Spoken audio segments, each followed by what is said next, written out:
राज ठाकरेंवर मोठा दुःखाचा डोंगर कोसळलाय आणि हा दुःखाचा डोंगर कोसळल्यानंतर राज ठाकरेंची जी अवस्था झाली ती अवस्था बिकट झाली आहे. कारण आता चारी बाजूनी रस्ते बंद झालेले आहेत आणि काळा दिवस उगवल्याचं दिसून येत आहे. असं नेमकं काय घडलंय की ज्यामुळे राज ठाकरेंवर एवढा मोठा दुःखाचा डोंगर पसरलाय? राज ठाकरे बिथरले आहेत किंवा राज ठाकरेंसाठी हा मोठा काळा दिवस उगवलेला आहे असं आपण का म्हणतोय, हेच आपल्याला या व्हिडिओमध्ये संपूर्ण पाहायचं आहे. नमस्कार, मी रंजित.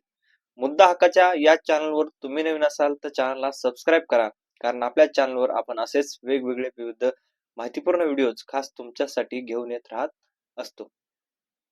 मंडळी, उद्धव ठाकरे, राज ठाकरे यांच्या बैठका, सभा ह्या आपण सध्या पाहिल्या होत्या. जोरजोरामध्ये त्यांच्या सभा व्हायच्या, जोरजोरामध्ये दोघं जायचे, मुलाखत द्यायची. सामना बातमीपत्रासाठी किंवा बातमी वृत्तासाठी त्यांनी एक मुलाखत दिली. या सगळ्या गोष्टी घडल्या. मात्र आता त्यांच्यावर एक मोठं संकट उभारले. राज असतील किंवा उद्धव असतील, यांच्यावर हे मोठं संकट आणि एवढा मोठा दुःखाचा डोंगर जे म्हणतोय आपण तो कोसळलेला आहे. कारण मुंबईमध्ये जी अवस्था झालेली आहे ती अवस्था पाहता आज खरंच राज आणि उद्धव यांचं अस्तित्वच शिल्लक राहणार नाही का? किंवा राज उद्धव ठाकरे राजकारणातूनच संपू शकतील का, हा प्रश्न निर्माण झालेला आहे. कारण काल मुंबईमध्ये लोकांची मुलाखत घेतली गेली, मुंबईच्या रस्त्यांवर मुलाखत घेतली गेली आणि त्या मुलाखतीमध्ये एक वेगळंच काहीतरी भयान पुढे आलं. जे भयान वास्तव ऐकून राज ठाकरेवर मोठा दुःखाचा डोंगर कोसळला असं म्हणायला हरकत नाही. पहिलं जर एक विचार करायचा गेला तर पहिलं तुम्हाला सांगतो, मेन दुःखाचा डोंगर कुठं कोसळला असं म्हणतो आपण, तर ते म्हणजे मनसेचे संदीप देशपांडे हे राज ठाकरेंना सोडून जाणार आहेत. म्हणजे राज ठाकरेंची पक्षाची साथ सोडणार आहेत आणि दुसऱ्या पक्षामध्ये मनसेचे संदीप देशपांडे हे जाणार आहेत. आणि कुठेतरी या सगळ्या गोष्टीमुळे राज ठाकरेवर मोठा दुःखाचा डोंगर आहे असं म्हणायला हरकत नाही.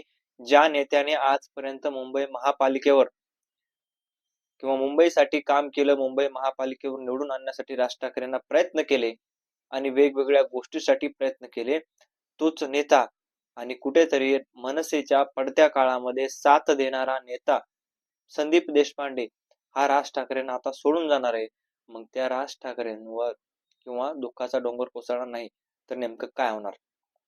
एक दुसरा महत्वाचा मुद्दा किंवा दुसरा एक दुःखाचा डोंगर कोसळला असं आपण का म्हणतो, तर आज जर आपण मुंबईच्या रस्त्याने हिंडलं तर लोक म्हणतायत राज आणि उद्धव ठाकरे यांची सत्ता यायला पाहिजे. पण लोक दुसरी शंका व्यक्त करतायत की राज उद्धव ठाकरेंची सत्ता तर यायला पाहिजे पण येणार नाही आम्हाला माहिती. ते म्हणतायत ईव्हीएम हॅक होऊ शकतं, काहीतरी होऊ शकतं, टायमाला लोक बदलू शकतात किंवा अशा प्रकारच्या गोष्टी घडू शकतात आणि म्हणून राज उद्धव ठाकरेंची सुद्धा सत्ता येऊ शकत नाही आणि राज उद्धव ठाकरेंची सत्ता यावी अशी आमची इच्छा आहे असं लोकांचं म्हणणं आहे. मात्र आता बघणं महत्वाचं आहे की राज ठाकरे आणि उद्धव ठाकरे खरंच त्यांची सत्ता येते का, काय होतं, हे सगळं बघणं खूप महत्वाचं आहे. म्हणून आपण म्हणतो की दुसऱ्या वेळेस सुद्धा राज ठाकरे यांच्यावर दुःखाचा डोंगर कोसळलेला आहे.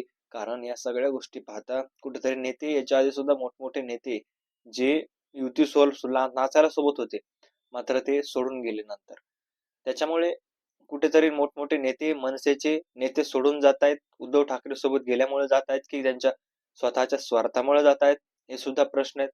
आणि या सगळ्या गोष्टीमुळे आता बघणं महत्वाचं आहे राज आणि उद्धव यांच्यामधला जो काही संघर्ष आहे किंवा संघर्ष आता संपलेला होता तो संघर्ष पुन्हा सुरू होतो की काय, आणि राज उद्धव ठाकरे यांची युती पुन्हा मोडते की काय, किंवा नेते जे म्हणतात त्या नेत्यामुळे कुठेतरी राज उद्धव ठाकरेंचं सत्ता येणं महत्वाचं आहे. सत्ता येते की नाही हे बघणं महत्वाचं आहे.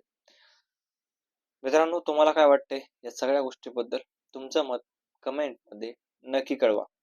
आणि चॅनल जर नवीन असाल किंवा तुम्ही जर व्हिडिओ संपूर्ण पाहिला असेल तर चॅनलला सबस्क्राईब करायला अजिबात विसरू नका, कारण आपल्या चॅनलवर आपण असेच वेगवेगळे विविध माहितीपूर्ण व्हिडिओज खास तुमच्यासाठी घेऊन येत राहत असतो. धन्यवाद.